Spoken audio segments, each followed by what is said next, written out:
The shadows closed in like a ring, and the mud swallowed him inch by inch. The hyenas had already smelled him. His herd, dust in the distance. If the young buffalo didn't find strength and intelligence at the same time, that afternoon would be his last.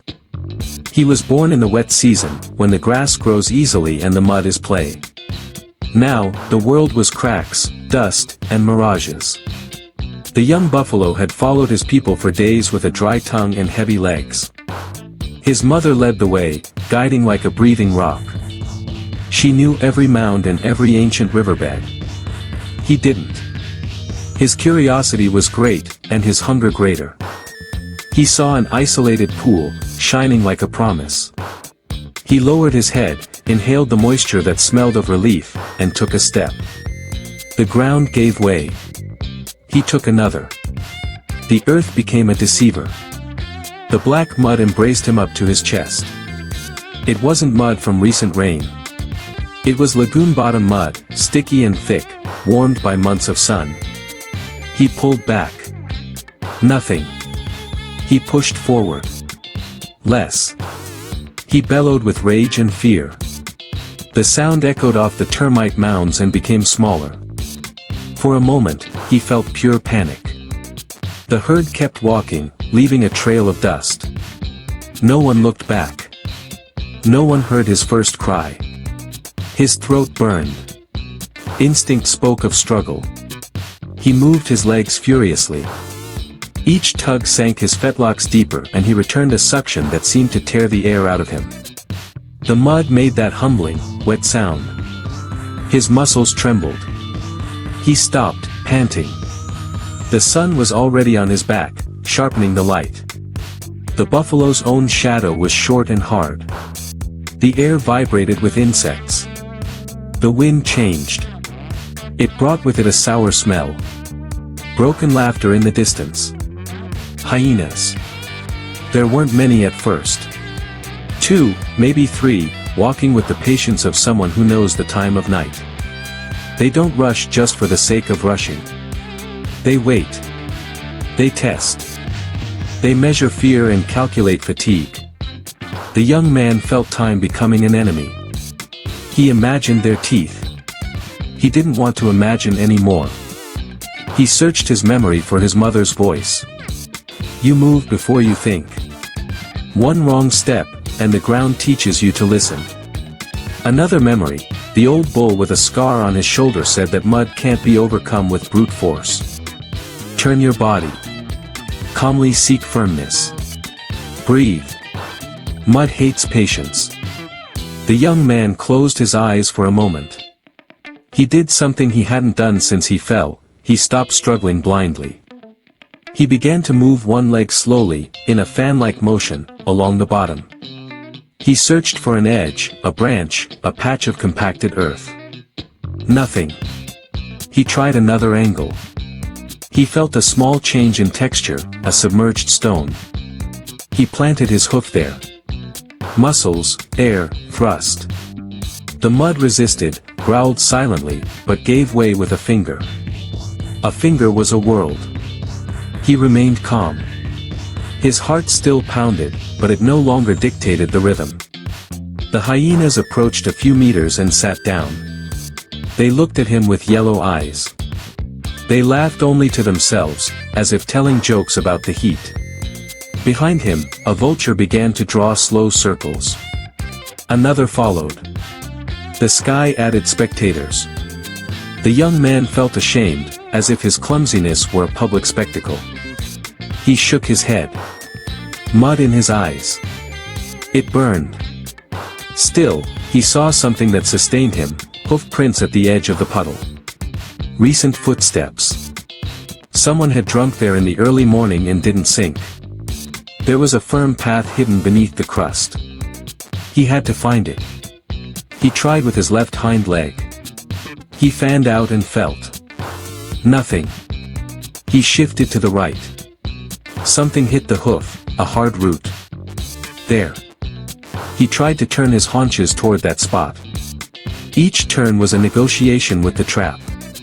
The mud said, "More," he replied, "Not yet." He bellowed again, this time not out of fear, but to mark his place. On the horizon, a large shadow stopped. The mother raised her head. The dust of the group thickened. The young man drank his own saliva, bitter but his own, and continued. A lizard peered out from a dry crevice and stared at him without moving. The heat raised mirages that looked like lakes. The wind brought another scent. Not hyenas. Not vultures. Other buffalo. The mother. He closed his eyes for a second and felt relief and guilt at the same time. If they arrived while he was still stuck, they would risk their lives for him. The old bull always said that a herd doesn't abandon itself, but it doesn't commit suicide either.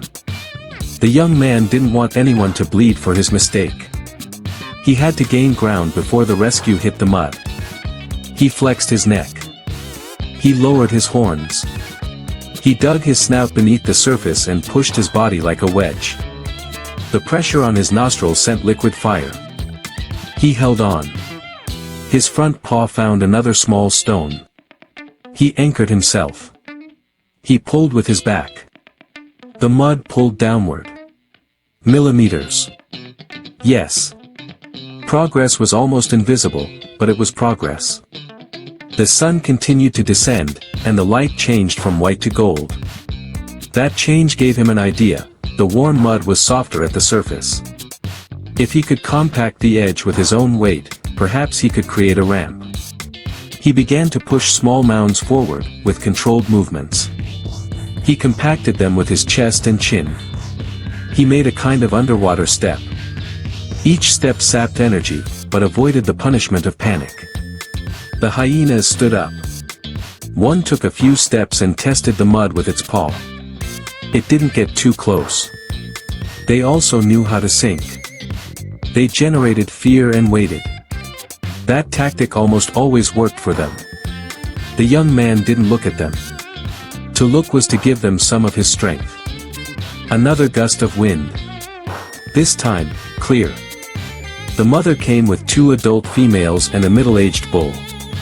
Their bodies were a moving wall. Their steps raised a deep music. The young man wanted to call them, but held back. He didn't want them to rush in. Instead of shouting, he worked. His breathing found a rhythm: push, anchor, rest. Push, anchor, rest. Beneath his skin, fatigue vibrated threads. An insect landed on his eyelid, and he didn't have the energy to shoo it away. The mother reached the edge and didn't move forward. She looked at the mud, the bubbles, measured the depth with her eyes. She lowered her head and exhaled loudly.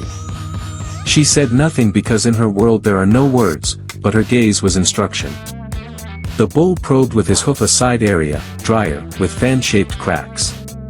A sign that this crust was holding better. They made a slow detour. The young man leaned toward that side, as if asking them to stay on solid ground. They had already done it. They weren't new to it. One of the females used her horns to pull up a clump of roots sticking out of the bank. She threw it down into the mud in front of the young man. It fell like a fragile carpet. The other female used her chest to push a dry log that had rolled down after an old storm. They placed it on the edge, right where the mud seemed to give the least amount of support. The mother looked at the young man with that mixture of reproach and tenderness that cuts through the air. He understood. They were preparing a path, but the way out depended on him. He pushed again. The mud pricked at his joints with hot needles. His front leg finally found the trunk. His hoof slipped on the first try. He didn't cry out. He adjusted the angle and positioned it better. The wood creaked, but didn't break. The youngster shifted his weight forward, using the trunk as leverage. The suction of the mud fought him like an invisible animal. The mother took a step closer and pushed against the edge of the trunk with her horn, stabilizing it without touching the soft mud. The hyenas circled, looking for the thinnest spot of bark. One tried a feint, a short jump, as if to gauge the adult's reaction. The bull took 2 steps forward and lowered its head. Its body said everything that needed to be said. The hyena retreated, but didn't leave. The vulture in the sky called for another.